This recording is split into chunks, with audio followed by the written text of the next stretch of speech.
Hello and welcome to the Minimum Competence episode for Tuesday, March 3rd, 2026. I'm your host for today, Andrew Leahy, an assistant teaching professor of law at Drexel Klein School of Law. On today's episode, the Supreme Court weighing a gun ban for drug users, SEC proxy rule lawsuits, and a rejected appeal over AI-created art copyrights.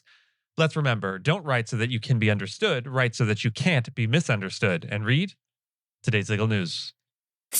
On this day in legal history, March 3rd, 1863, Congress passed the Judiciary Act of 1863. Quietly reshaping the structure of the United States Supreme Court in the middle of the Civil War. The act increased the number of Supreme Court justices from 9 to 10. This expansion created an additional seat that President Abraham Lincoln could fill at a critical moment in the nation's history. Lincoln soon appointed Justice Stephen J. Field to occupy the new position. The timing of the law was not accidental. The country was deeply divided, and major constitutional questions about executive power, wartime authority, and civil liberties were moving through the courts. By enlarging the court, Congress ensured that Lincoln would have greater influence over the judiciary's direction. Although altering the size of the court was constitutional, it carried clear political implications. The Constitution does not fix the number of Supreme Court justices. Instead, Congress has authority to determine the court's size through legislation. This structural flexibility has allowed lawmakers to adjust the court in response to political and practical concerns. The Judiciary Act of 1863 stands as one example of how institutional design can intersect with national crisis. The legal element worth highlighting here is Congress's constitutional power to set the size of the Supreme Court. Article 3 establishes the court but leaves its structure largely to Congress. This separation of powers detail is significant because it shows that the judiciary's composition is not self-defining. I chose this element because it explains how a simple statute passed during wartime could alter the balance of influence within the highest court in the country without amending the Constitution. The U.S. Supreme Court heard arguments over whether a federal law prohibiting illegal drug users from possessing firearms violates the Second Amendment. The case arose after federal prosecutors charged Ali Hamani, a Texas resident who admitted to regular marijuana use, with unlawful gun possession under the Gun Control Act. A lower court dismissed the charge, and the Fifth U.S. Circuit Court of Appeals upheld that decision, concluding there was no historical basis for disarming a sober person who was not under the influence at the time of possession. The Justice Department, under President Donald Trump, appealed to the Supreme Court. The administration argued that the restriction is comparable to 19th century laws that allowed authorities to disarm habitual drunkards. Hamani, supported by the American Civil Liberties Union, countered that regular marijuana users are not historically analogous to those groups, and that the statute is too vague because it does not clearly define who qualifies as an, quote, unlawful user. The dispute comes as the court continues to apply the history-focused test it announced in New York State Rifle and Pistol Association v. Bruin, which requires modern gun regulations to align with the nation's historical tradition of firearm regulation. The case also echoes the 2024 conviction of Hunter Biden under the same statute, though he was later pardoned. With a 6-3 conservative majority, the court has recently taken an expansive view of gun rights and is weighing multiple challenges to firearm regulations. A recent policy shift by the U.S. Securities and Exchange Commission has given public companies greater control over which shareholder proposals appear on annual meeting ballots. In November, the agency stopped its long-standing practice of having staff formally review and approve companies' decisions to exclude certain proposals.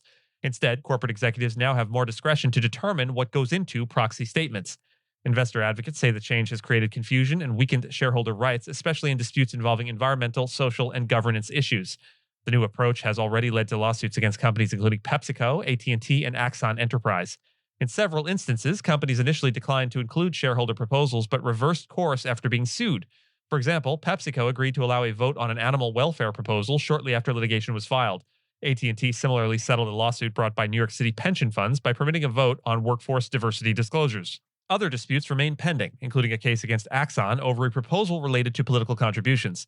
Activists argue that without clearer guidance from regulators, shareholders must turn to the courts to protect their ability to file resolutions. Despite concerns that the rule change would dramatically increase exclusions, early data suggests companies have blocked proposals at roughly the same rate as in prior years. The U.S. Supreme Court declined to hear an appeal from computer scientist Stephen Thaler, leaving intact a lower court ruling that works created solely by artificial intelligence are not eligible for copyright protection. The decision let stand a ruling from the U.S. Court of Appeals for the D.C. Circuit that agreed with the U.S. Copyright Office that only human authors can register copyrighted works. Thaler sought protection for a two-dimensional image titled A Recent Entrance to Paradise, which was generated by his AI system known as the Creativity Machine. He argued that the Copyright Act does not explicitly require human authorship and that the agency improperly read that limitation into the statute. The D.C. Circuit rejected that claim, reasoning that multiple provisions of the law assume an author as a human being, particularly sections dealing with lifespan and inheritance rights. Thaler also contended that, as the system's owner and programmer, he should qualify for copyright under work-for-hire principles or property law concepts. The government responded that a valid work-for-hire arrangement requires a written agreement and cannot apply to a non-human creator. This dispute echoes Thaler's earlier unsuccessful effort to secure patent rights for an AI-generated invention, which the Supreme Court also declined to review in 2023. And with that, and as always, I thank you so much for listening to Minimum Competence, your daily news podcast for lawyers. If you're looking for more than Minimum Competence, links to further reading on all the topics touched on today are in the show notes. And reviews go a long way towards helping new listeners to find our show. If you have a moment, leave a rating or review on your podcast player. We'd sure appreciate it. And if you know someone that might be interested in a story we cover, consider sending them the episode. But remember, nothing here should be construed as legal advice because it is never that. Minimum Competence is available at minimumcomp.com and wherever it is you get your finely crafted podcasts. If you haven't checked out the website in a while, give it a look. There are complete transcripts and resources for each episode and its corresponding segments, as well as an opportunity to receive new episodes in email, newsletter, form. We'll see you back here tomorrow, and until then, remember, I hate war as only a soldier who has lived it can, only as one who has seen its brutality, its futility, and its stupidity. Dwight D. Eisenhower, a soldier of some note.